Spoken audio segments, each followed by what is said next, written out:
我们来看到中美科技战，这个 DeepSeek 现在说要撕裂 QDA， 也就是辉达的这个 QDA 的护城河，能不能做到？今天我们做进一步的分析。那同时呢，华为的升腾950在现在全面反攻，而且呢，许多的科技大厂已经正式的向它下单，包括了腾讯、阿里等等。中国大陆 AI 现在要全面的去美化，到底进度发展如何？今天就这些议题，我们会一起来做关心。好，我们赶快看到的是 DeepSeek。这一款DeepSeek V4呢，在上周的时候是终于正式的亮相，是立刻的震撼了 AI 圈，因为呢，它代表不是只是跑在中国的晶片上面，而是呢从一开始就为中国的晶片而生。重点是来了，它是绑定华为的升腾系统的。我们要来特别看到的是，在绑定了之后，我们就代表说，美国的过去策略呢，用这种限制啊、封锁就已经失效了。过去卡住中国大陆的 AI 命脉，包括从这个晶片 A100、H100、H20到 H200，大家还记得吗？一路的做封锁。那现在呢，我们来看到有 DeepSeek的 V4 这一款发布之后，中国大陆的 AI 就明显的出现了转向。那么呢，现在是全面的，我们来看到科技巨头，大陆的科技巨头全面的转向华为升腾950 PR 来下单了，包括知名的字节跳动、腾讯到阿里巴巴等等。那华为升腾950。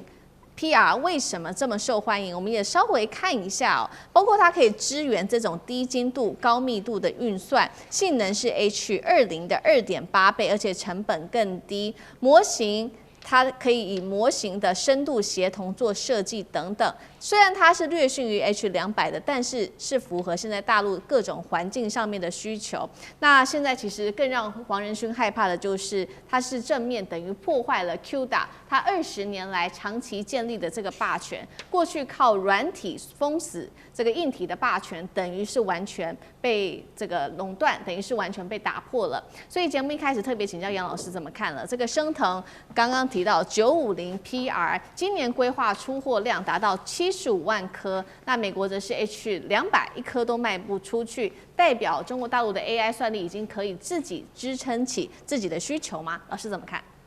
我们现在看到 DeepSeek V4 出来之后，一般大家的这个比较是认为它已经跟 ChatGPT 的4.5版，然后呢 Cloud 的3.7版其实是接近的，所以也就是说在效能上，在算力上其实已经不差西方的最新的。那更重要的是 DeepSeek V4 它出来只让华为跟寒武纪做测试，也就是过去其实像这种大模型出来，一定是先给这个 NVIDIA 去做测试，因为大家都在用 NVIDIA 的芯片呢，所以当然 NVIDIA 测试之后呢，才会知道它的效能结果。结果 V4 出来呢，它让华为的升腾，它让寒武纪去做测试，而且主要是华为。所以这个第二点就表示什么？就未来你用一个跟国际这个匹配的 DeepSeek V4，你所需要用到的芯片，已经不需要用到 NVIDIA， 而是华为就可以了。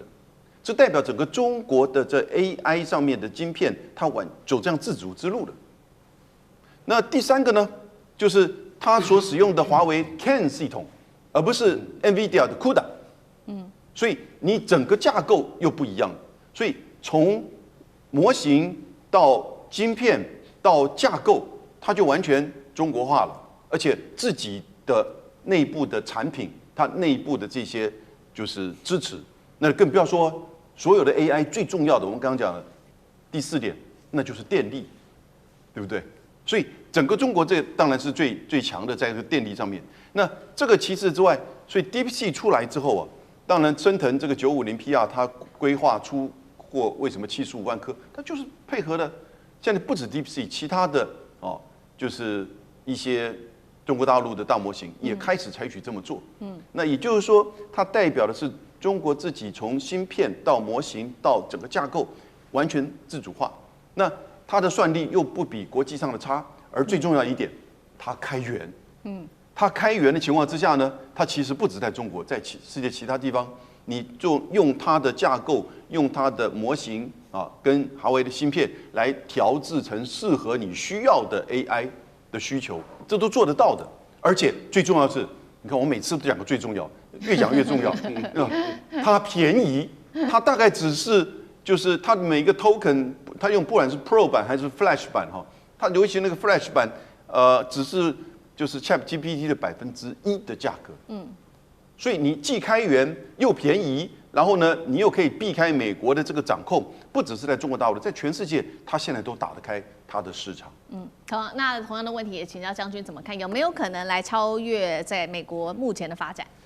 我们之前一直很怀疑哈，这个原来中国一直要买 H20的这款NVIDIA 的 H20这款晶片哈，但那时候美国不卖，对，后来黄仁勋经过运作，他要卖，不但要卖，还说要卖 H200更高阶的晶片，但是变成中国不买，我们就觉得很奇怪，为什么中国变成要卖给你更好的晶片，你不买？现在答案出来了哈，DeepSeek 它在4月24号的时候才开始上架，但一上架，黄仁勋就出来讲。这个真的是很紧张。为什么很紧张？因为 DeepSeek 所有用的晶片，它不是 NVIDIA 系列的晶片，它是升腾的950的这种系列的晶片哈。那他们也经过研究，发现950的这种系统的晶片来讲的话，它当然效能平常讲，那还没有 H200好，那更不要讲 Blackwell 那个等级的了哈。可是它比原来要买的 H20要好很多。但是关键在什么地方？就是说我够用了。对不对？对我来讲，我如果说要使用者来讲的话，我可以使用的更便宜哈。就是我使用者来讲，我用每个token 来讲的话，可以比较便宜，而且我不需要用到这么高的计算性能，这是第一个哈，这是我成本的考量。那第二个来讲的话，我觉得就是你现在不是一个芯片好坏的问题，而是你整体的系统的一个架构彼此之间能不能够配合。我举一个我们军中的例子，譬如说印巴空战的时候，这个巴基斯坦，你说它的这种歼17战机有没有印度的这个就坏象战机哈要好的？我觉得这还是有点落差了哈。一个是4代战机，一个是4代半的战机哈。可是为什么巴基斯坦可以打赢？因为它是整体化的空战系统，它除了战机本身之外，它还有地面的雷达，还有预警机哈。整体来讲的话，构成一个整体化的空战系统。最主要的是它的霹雳15导弹。那反观这个印度的空军来讲，它是单打独斗的。那晶片也是这种道理。我虽然说我这款晶片这个950这个 PR 还不见得比 H200好。可是我整个系统架构在一起的话，我可能优化于你，尤其是说，它采取的是开源系统哈，那你可以各企业按照自己的需求来做相关的规划。所以说，为什么这款晶片哈，这个这就是这个950 PR 晶片一出来以后，在 DeepSeek 这个 V4一上架之后，大家发现它功能之后，包括到中国日捷跳动、腾讯、阿里巴巴3大网络的这个公司哈，都赶快去问定价，就要强买这种系统。我觉得这也是中国有这个底气哈，不跟这个美国 NVIDIA 再买晶片。所以说我跟你讲哈，黄仁勋这时候真的是非常的紧张。好，所以大陆这一次不只是打一个晶片战而已，包括整个系统架构啊，到它是整个开源的体系。那这个 CAN 就是这个华为的这个系统，到底说要多久才有可能取代辉达的 Q 达？这个也是一个问题，因为 Q 达存在的霸权已经20年了，有没有可能打破？那赖老师又怎么看？华为没有要打破，也没有要取代因为 Q 达已经20年的一个架构。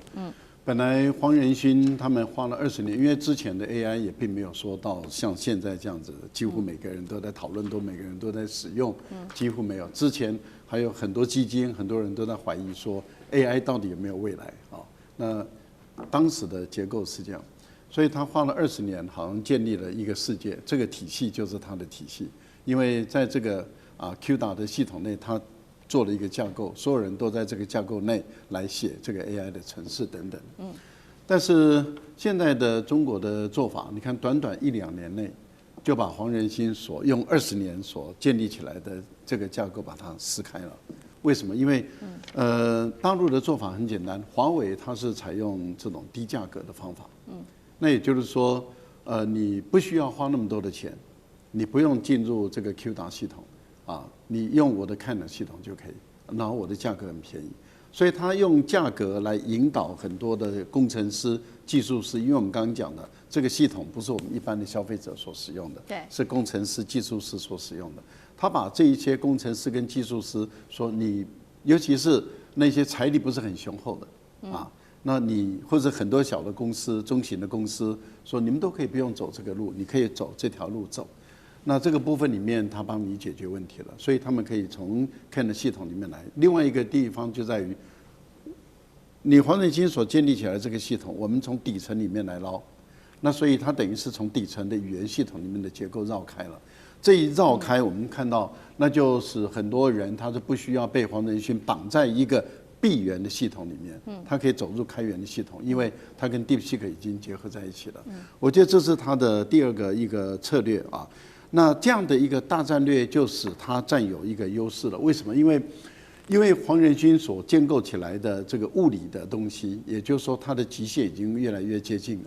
那也就是说，在硬体这个部分，它能够在释放出在产生的功能，事实上慢慢的在萎缩的情形下，我们看到软件的功能在扩大了，也就是软体的 AI 的软体的功能在扩大的情形下，事实上现在所提供出来的越来越多的服务，都绕开的这个 CUDA 的这个语言架构，开始走别的指令架构的时候，那我觉得情况已经开始产生变化。现在大家所发现的就是说，开源的结构比闭源的好。